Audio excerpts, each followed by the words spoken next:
বড় সুখবর, সংসদে অর্থমন্ত্রীকে জুলাই মাসের বেতনে নবম পে স্কেল যুক্ত করার নির্দেশ দিলেন প্রধানমন্ত্রী তারেক রহমান।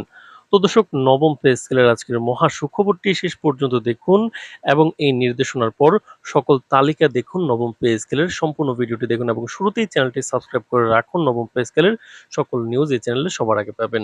তো দর্শক, বাংলাদেশের সরকারি কর্মকর্তা কর্মচারীদের দীর্ঘদিনের প্রতীক্ষার অবসান ঘটিয়ে অবশেষে কার্যকর হতে যাচ্ছে বহুল আলোচিত নবম পে স্কেল। জাতীয় সংসদের চলমান বাজেট অধিবেশনে এক যুগান্তকারী ঘোষণা দিয়েছেন গণপ্রজাতন্ত্রী বাংলাদেশ সরকারের মাননীয় প্রধানমন্ত্রী তারেক রহমান।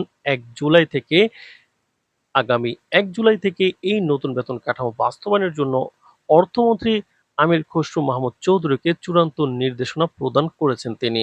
প্রধানমন্ত্রীর এই সুনির্দিষ্ট ও জনবান্ধব নির্দেশনার পর অর্থমন্ত্রী সংসদকে আশ্বস্ত করে জানিয়েছেন যে আগামী ১ জুলাই থেকেই দেশের সকল সরকারি কর্মচারীদের জন্য শতভাগ ১০০% বেসিক বা মূল বেতন সহ এই নতুন পে স্কেল সম্পূর্ণভাবে কার্যকর করা হবে। সংসদ অধিবেশনের প্রধানমন্ত্রীর এই বিশেষ নির্দেশনার পর অর্থ মন্ত্রণালয় এবং মন্ত্রী পরিষদ বিভাগের মধ্যে নজিরবিহীন তৎপরতা শুরু হয়েছে। অর্থমন্ত্রী আমির খসরু মাহমুদ চৌধুরী সংসদের বক্তব্যে নতুন পে স্কেল বিস্তারিত রূপরেখা ও ধাপভিত্তিক বাস্তবায়নের একটি সুনির্দিষ্ট পরিকল্পনা তুলে ধরেন।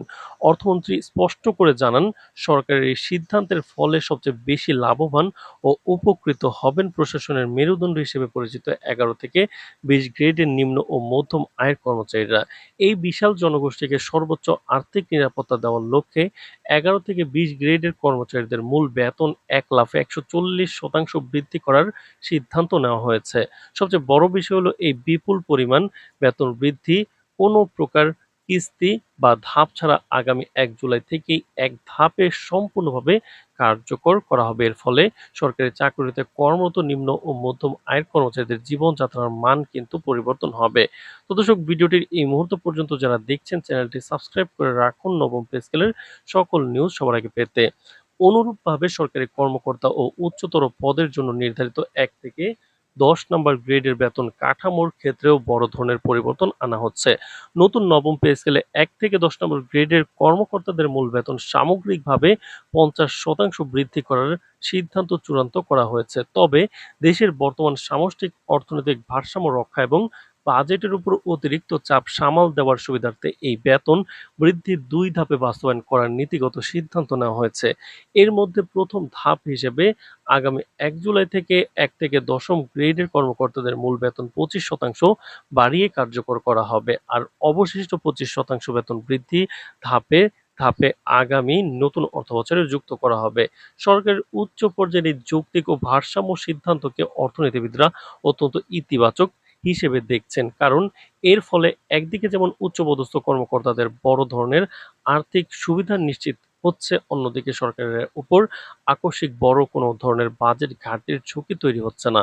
বেতন কাঠামোর পাশাপাশি অবসরে যাওয়া প্রবীণ নাগরিকদের কল্যাণের কথা বিবেচনা করে পেনশন সুবিধার ক্ষেত্রে এই অর্থবছর থেকেই নতুন পে স্কেলের সুফল দেওয়ার সিদ্ধান্ত নিয়েছে সরকার।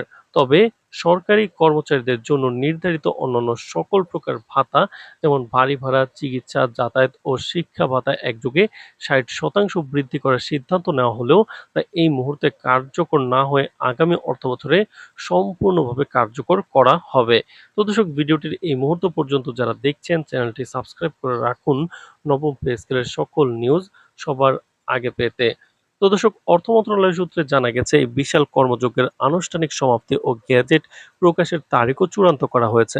আগামী ২৪ জুন এ সংক্রান্ত চূড়ান্ত ও সর্বশেষ উচ্চ পর্যায়ের পর্যালোচনা বৈঠক অনুষ্ঠিত হতে যাচ্ছে। উক্ত বৈঠকে স্বয়ং মাননীয় প্রধানমন্ত্রী তারেক রহমান সশরীরে উপস্থিত থেকে পে স্কেলের চূড়ান্ত অনুমোদন প্রদান করবেন এবং ওই দিনই বহুল প্রতীক্ষিত সরকারি গেজেট জারি হবে, স্বাক্ষর হবে। সব মিলিয়ে আগামী ২৪ জুন কিন্তু চূড়ান্ত গেজেট এবং ১ জুলাই থেকে নতুন বেতনের এই রূপরেখা বাংলাদেশ সরকারি খাতের ইতিহাসে একটি নতুন যুগান্তকারী যুগ শুরু করবে। তো দর্শক, নবম পে স্কেলের যে কোনো গুরুত্বপূর্ণ নিউজ সবার আগে পেতে এই চ্যানেলটি সাবস্ক্রাইব করে রাখুন। আজ এ পর্যন্তই। ধন্যবাদ।